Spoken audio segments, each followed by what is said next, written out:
I and my wife have been together for the 5th year and everything is fine. We have a child of 2 years. I love my wife very much. My wife worked in a company and was planning to attend a corporate party that was hosted for them. I didn't want my wife to go to this party. I just had a bad feeling inside about it. She had been preparing for this corporate party for 2 weeks. A dress with a large neckline on the chest, dear perfume, how I didn't like it all. Well, she said with a smile that I love you. It's all in order to impress female colleagues because they argued who would look better at this party. I had no reason not to believe my wife. I let her go, and so a taxi came for her. I saw her off and stayed at home with the child. Before leaving, I asked with the last hope, maybe you won't go after all. She replied that it would have a bad effect on her career. The boss does not like refusal. Of course, she earned more than me, so I thought, okay, let her rest, relax, have fun. She went to all the events organized by her company more than once. I let her go without any problems. Everything was fine. But this time, I had an incomprehensible feeling in my soul. I do not know how to describe it. In general, I was very worried that day.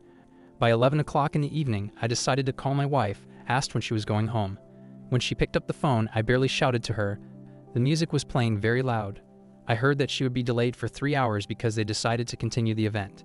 Through the music and the words she was telling me, I could hear male voices insistently calling her to dance. By the appointed time, my wife did not come home. When I started calling her, the phone was turned off. She arrived the next evening, was drunk, and kissed me passionately. All the time my wife was not at home. Something terrible was going on in my head. I was awake all the time waiting. Every 20 minutes I called colleagues, relatives, everyone I could, but no one had a connection.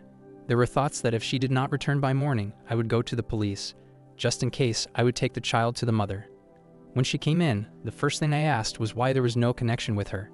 Did the wife make round eyes to turn it off? And I'm wondering why you didn't call me. She said, I didn't turn off the phone. For some reason it turned off.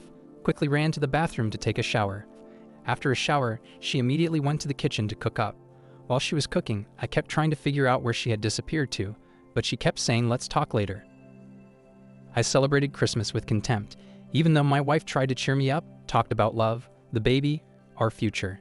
She even sat on my lap and kissed me. I saw that she did it intentionally. She had never behaved like this before.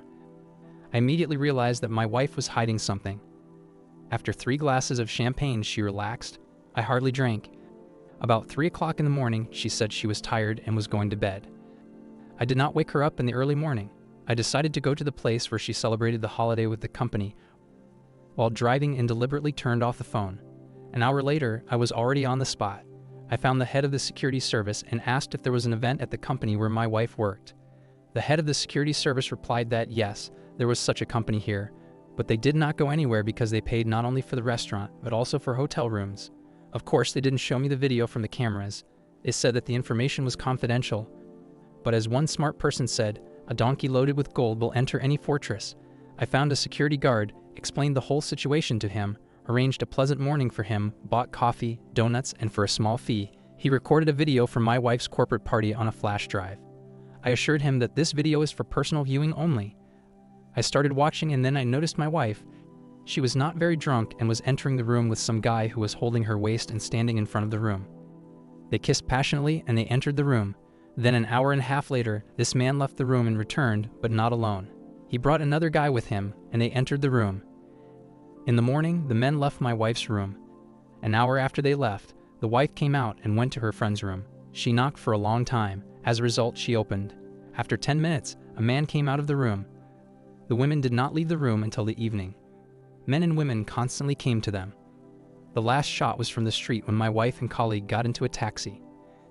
After what I saw, I drove home in a rage, almost had an accident twice, but did not stop. In the evening, I returned home, watched the video, and cut out the moments I needed. It took a lot of time. My wife met me angrily, but after looking at me, she suddenly became softer and asked in a calm voice why my phone was unavailable. I said that no one had called me. Took out my phone, turned it on in front of her, and muttered that it had turned off by itself. And with feigned bewilderment, I said that I myself was wondering why no one was calling me. That's when I saw the anger on her face. I immediately asked the question, "Where were you all night?" And I warned that she gives me an honest answer. She answered that she was at a corporate party, had too much alcohol, went with a colleague in a taxi, and fell asleep. Woke up at a friend's in the morning. She was very ill, so she returned in the evening. I asked again, "Is it really true?" There was fright on her face. She swore and said that it was the purest truth, and she saw no point in lying to me.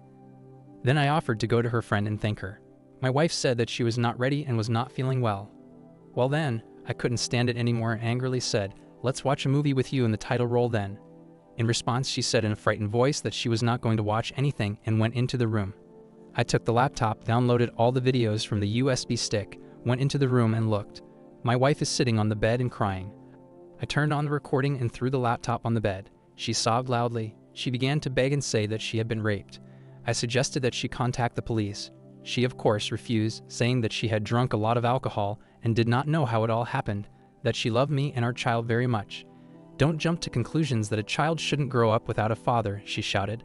It was painful for me to look at this woman and listen to her excuses and assurances of sincere love for her family and child. I was seized with a real rage as I started screaming. What was she thinking about when she dragged a man into a room? What was she thinking about when there were two men there? Was she thinking about me at that moment? Or about the baby? My wife started hysterically begging me to forgive her and start everything from scratch, that it was the only time, and she will never repeat this mistake again in her life, that she does not want to lose me. She wants the child to have a father and mother. She wants to kill herself for what she did, and she can't imagine life without me and our child. Then I burst out.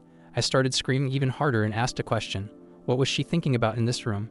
What was she thinking when she left for this party? Why did she lie to me in the first place? Who is the man she entered the room with, and who is the second man who joined later?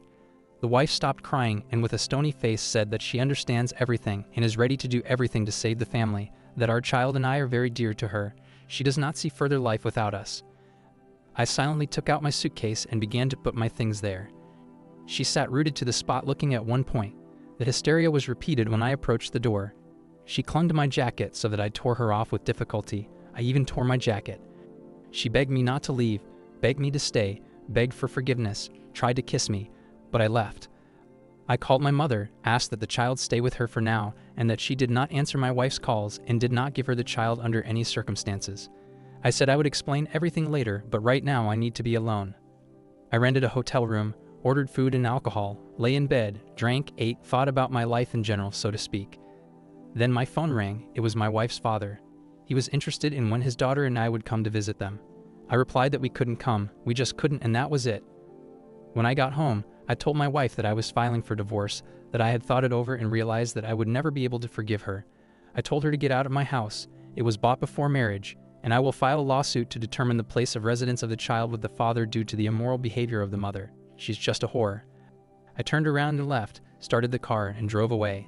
No one stopped me anymore, and I found these two men, found out that they are both married and even have children. As revenge, I showed their wives the footage of them entering the hotel room with my wife and explained what I knew to them.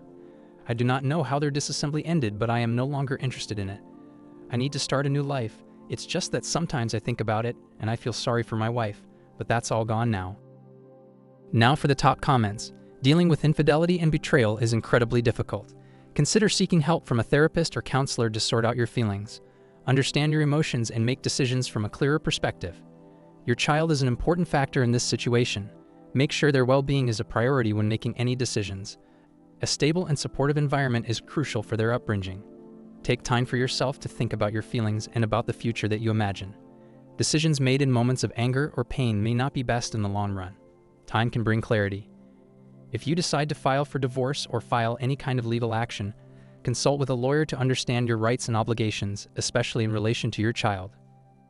Thank you for taking the time to listen to today's story. If you enjoyed these stories, please feel free to like as well as subscribe to the channel. You can write your suggestions in the comments section about the story and what you would do if you ever find yourself in this situation.